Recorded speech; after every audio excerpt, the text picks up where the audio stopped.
Hey everyone, I'm Chris Riley and I am an emergency medicine physician in New York City. Thank you so much Resus X and Haney for having me here. As you can see, I have my old school Resus X reloaded. I guess not too old school, but old enough, right? So today I'm going to be taking you all through the 6P's of pre-oxygenation. And first, before we get into things, I just want to say I have no financial disclosures. My views and opinions are my own and not my institution's. So, what exactly is pre-oxygenation? So, it's exactly what it sounds like, which is oxygenation prior to rapid sequence intubation or delayed sequence intubation, which you'll hear about in another lecture. So, before we jump into that, we need to think about physiology. Here is an equation that looks very complicated and scary, and you may have flashbacks to medical school from it, but all we're talking about here are three different things, right? Three things as in what is going to help us deliver oxygen to cells and tissues in the body, right? So let's break it down. Heart rate times stroke volume at the beginning of this equation is just cardiac output. You need good cardiac output to get oxygenated blood to the rest of the body, correct? Number two, hemoglobin concentration of oxygen, right? That's a huge part of our oxygen delivery, and that's why each hemoglobin molecule has 4 spaces for each oxygen molecule. And the last is going to be a little bit less important, but oxygen dissolved directly in the blood. So these 3 components are things to think about when you have a hypoxemic patient coming up with a good differential. So next, we're going to talk about the goals of PreOx, and the biggest goal here is to get your SAT as close to 100% as possible, right? The more oxygenated your patient is, especially in these crashing hypoxic patients, the better chances that you're not going to have some terrible event happen, such as a post-intubation cardiac arrest. Number 2 and 3 are really kind of similar here. We need denitrogenation, right? First is lung, and then third is blood, right? So, second is lung, third is blood. The lung has about 95% nitrogen storage in the body versus the blood only 5%. So when we are breathing room air, regular air at normal atmospheric pressure, not in Denver, Colorado or somewhere like that, but normal atmospheric pressure, you're going to be having about 21% of the molecules that you're breathing in as oxygen, right? 78% of those molecules in the air you breathe are actually nitrogen. That is a huge, huge number of nitrogen molecules in our air that we breathe. So what I want you to focus on here, the goal of denitrogenation is to get rid of those nitrogen molecules that are not helping us at all deliver oxygen to the rest of the body. So when we actually get rid of that nitrogen, we create a reservoir of oxygen in our lungs, which is super important for pre-oxygenation and a huge goal of PreOx, as seen in the goals of PreOx. So at room air, like I said, that's 21% FiO2, fraction of inspired oxygen. That's about 1 to 1.5 liters of oxygen stored in your lungs as a reservoir of breathing regular room air. And that's versus 100% FiO2, about 3.5 to 4 liters of oxygen molecules in your lungs as a reservoir. That is substantial. So keep that in mind when you're thinking about adequate pre-oxygenation with high FiO2. And why should you care? Why do I care? Well, I think the biggest thing that you should care about with this is you prevent desaturation prior to intubation, and in turn, that decreases your risk of post-intubation cardiac arrest. And the third reason would be to extend the safe apnea time, okay? So safe apnea time is the time the patient is apneic after RSI medications without any oxygenation going on or any breathing, that they are still able to keep their oxygen saturation above 90%. And there have been studies of non-critically ill patients extending that safe apnea time to about 8 minutes, which is pretty impressive. So right here is a beautiful representation of the oxygen hemoglobin dissociation curve. It's from a fantastic paper by Scott Weingart and Rich Levitan, and I took it exactly from that paper. So big shout out to you guys talking about pre-oxygenation. Right? So in the y-axis here, we have the oxygen saturation going up to 100, and the x-axis is the PaO2. So the biggest takeaway from this is to see how steep that curve is the closer you get to zero on both sides. And I want to use this as a risk stratification tool for you, which have already eloquently been described as hypoxemic, high risk, and low risk on this chart. So first we have our red line here intersecting at the hypoxemic area, the yellow line at the high risk area, and the green line at the low risk area. And what I want to demonstrate with these lines is showing you at that intersecting point between the red lines, the yellow line and the green line, is looking at the steepness or the slope of that curve, right? So at the red line, do you see how steep that is compared to the green? And that should show you that if your patient's oxygenation is that low, and let's say hypoxemic is less than 90% SaO2, that drop-off they're going to have when they desaturate is going to be substantial, versus that green line, which that slope's pretty much like zero, right? At that slope, you're going to have a lot more time to desaturate, and your patient's not going to desaturate as quickly. So the whole purpose of this is to show you that there are 3 different categories that I want you to keep in mind. Hypoxemic patients, SaO2 less than 90, high risk, 91 to 94% SaO2, and then low risk is anything above 95%, giving you a better chance of decreasing that risk of intubation-associated hypoxia. So let's dive into the 6 P's of PreOx. So this goes back to a mantra my dad used to say to me growing up, whether it was sports or school.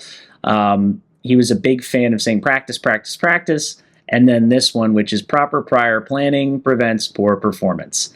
And that has always stuck with me, and it should stick with you too. So let's just take that and flip it on its head and look at it from a pre-oxygenation perspective. All these P's, it's kind of ridiculous, but you're going to remember it. So first, we have positioning. Your positioning and the patient's positioning. Prongs and NRB, as in the nasal cannula prongs and non-rebreather mask. Set up on the patient after your proper positioning. Next is ponder the sat. Ponder the sat means putting your patient into a risk strategy or risk category that I talked about before, like the hypoxemic or high risk or low risk, right? So seeing where they're at, pondering the sat. Next is the pre-ox period, which is a time length that is used for pre-oxygenation based on your risk category of that patient. Push meds is RSI meds, and passive apneic oxygenation is basically when the patient is completely apneic, how much oxygenation are they able to get during that apnea period. So first, let's talk about positioning. And this is really important, and I want you to think about yourself before the patient in this sense. I want you to be comfortable where you're at. The head of the bed should be at your xiphoid process. So if you have to pump that bed up or pump it down to get it in a comfortable position for you, because you're the one who's going to be having to place this tube, right? So the head of the bed should be at your xiphoid process. Next, I want you to think the head up, head elevated of the bed to about 30 degrees. Or if you're concerned about a spinal cord injury or C-spine injury, you're going to want to do some reverse Trendelenburg, which also works really well. And the goal of this is to help let gravity help do the work. So gravity is going to pull those lungs down, expand them a little bit more, and keep the diaphragm down as opposed to the abdominal contents, putting pressure on your diaphragm.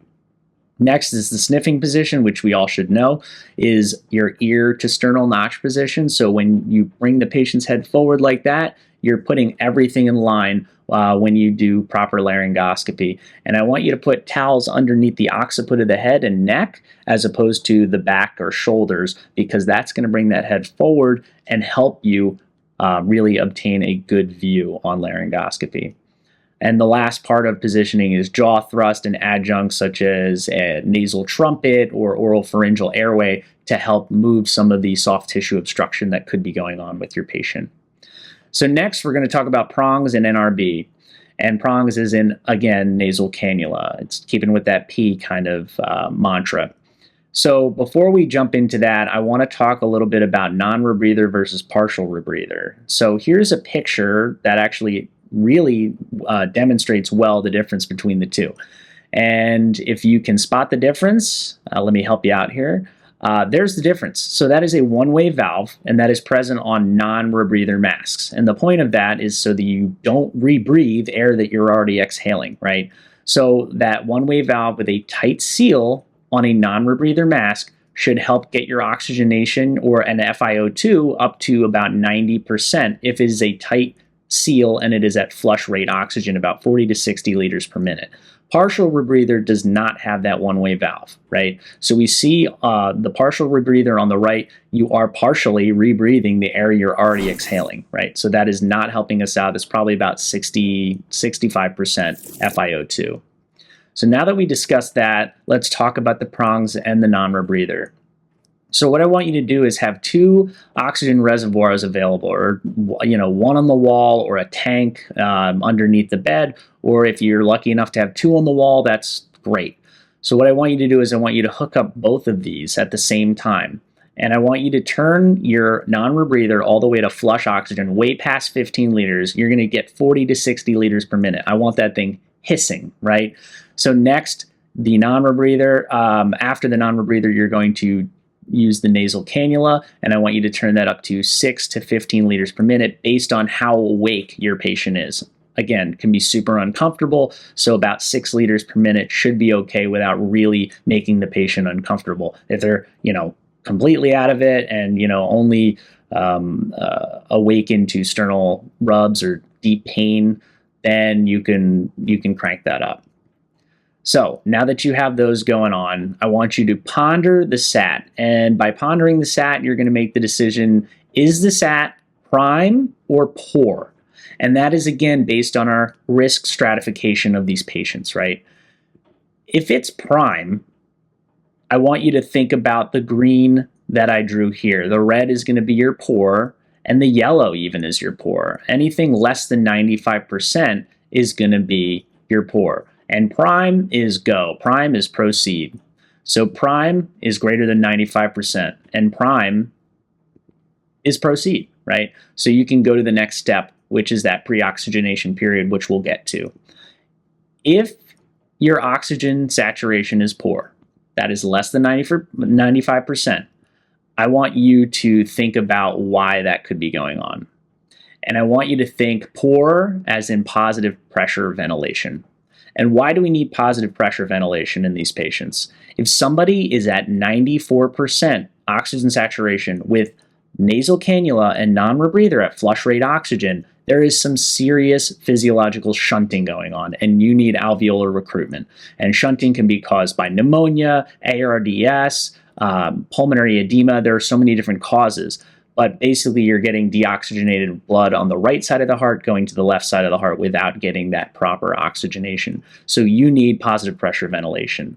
And in this case, what I like to turn to is our friend here, well, that friend too, but BiPAP or CPAP, right? So bilevel positive airway pressure or continuous positive airway pressure. And that's going to help open up those alveoli. And you can even keep this on until the time you decide to push medications and intubate this person, because again, their oxygen saturation is going to decrease once you're not able to keep those alveoli popped open. And as you saw here, this is a BVM. If you do not have a CPAP or BiPAP available, then you're going to have to go to your friend, the BVM, with a PEEP valve. Super important. The PEEP valve is going to have that positive pressure. So at this point, you have your nasal cannula on the patient going about 6 to 15 liters per minute. And in your poorly oxygenated patient on the non-rebreather, you've taken that off, you've unhooked that from the second oxygen reservoir, and you've hooked up your BVM to that oxygen reservoir. Again, flush rate oxygen, and you are having a tight seal of the face mask on the patient's face. And I want you to do a two-handed technique. And if this patient is spontaneously breathing on their own with a PEEP valve turned 5 to 15 millimeters of mercury, and that good mask seal with the nasal cannula going underneath, you should absolutely be getting some positive pressure ventilation going on here. And the patient is spontaneously breathing on their own. You do not need to ventilate the patient. Okay, they can absolutely breathe on their own with this BVM over their face with the PEEP valve. I do want you guys to know that, however, if the patient is not breathing on their own, you can absolutely help them with the BVM, right? But if you're going to do that, you need to go low tidal volume, slow respiratory rate, and low pressure, right? Remember the esophageal sphincter, the lower esophageal sphincter opens up to around 20 to 25 millimeters of mercury of pressure, and that increases our chance of aspiration.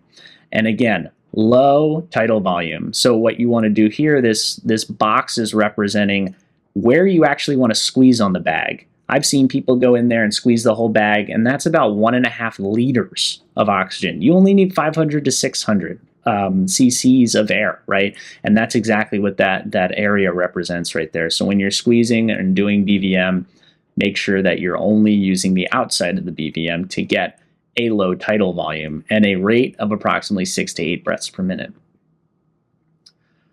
So next is the pre-ox period. And pre-ox period is just a time period, right? So you're doing your positive pressure ventilation, or if your patient's oxygen was prime, greater than 95%, you continue that non-rebreather nasal cannula by itself. And you're going to do that for approximately 3 minutes or 8 vital capacity breaths if your patient is able to follow commands. They are equivalent, and they do a great job of getting that sat up and denitrogenating the lungs, which is our goal, right? We want that oxygen reservoir. Next is going to be push your meds, right? So this is now rapid sequence intubation. We are pushing our sedative, we are pushing our paralytic, and getting ready to do some laryngoscopy. And with these medications, I want you to think about whatever your sedative of choice is, plus rocuronium. So rocuronium has actually been found to have a longer, to help with a longer safe apnea time in patients. And they kind of hypothesize this because there's the muscle fasciculations that happen with succinylcholine, and that has been postulated to maybe cause an increase in oxygen consumption when those muscle fasciculations are happening. I'm not entirely sure. That's what the research shows. Or DSI with ketamine, and then if you're going to tube, rocuronium, which one of our other colleagues will be talking about today, which is an awesome topic. Then you're going to continue your non-rebreather and nasal cannula, or again, if your oxygen was poor, your positive pressure ventilation with your nasal cannula until the patient goes completely apneic. At that point, I want you to think about passive apneic oxygenation. So, passive apneic oxygenation is going to be your nasal cannula at 15 plus liters per minute. I want you to turn it up as high as it can go. I want it hissing. And what this does is it actually creates a concentration gradient, because now the patient is apneic. So their lungs, the blood is still going to their lungs and taking out oxygen. And that concentration gradient is high up here and low down here. So the oxygen is going to flow into that low concentration area, as well as the lungs being subatmospheric at this point. So that's going to really help with your apneic oxygenation.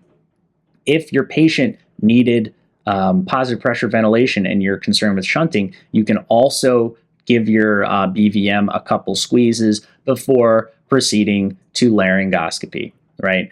Taking a look, seeing what you see. And again, if you can't get the tube, then you got to take it out and then continue to do BVMs to get that oxygen saturation back up. But once you're past laryngoscopy, you're just going to place your tube and everybody's going to high five, give you thumbs up, and that's pretty much it, right? So I'm obviously oversimplifying this, but in my case right now for this pre-oxygenation lecture, that is it. So let's review real quick. So pre-ox, you're going to have your positioning. You're going to think about the ear to sternal notch. You're going to have the bed at 30 degrees, head of bed up.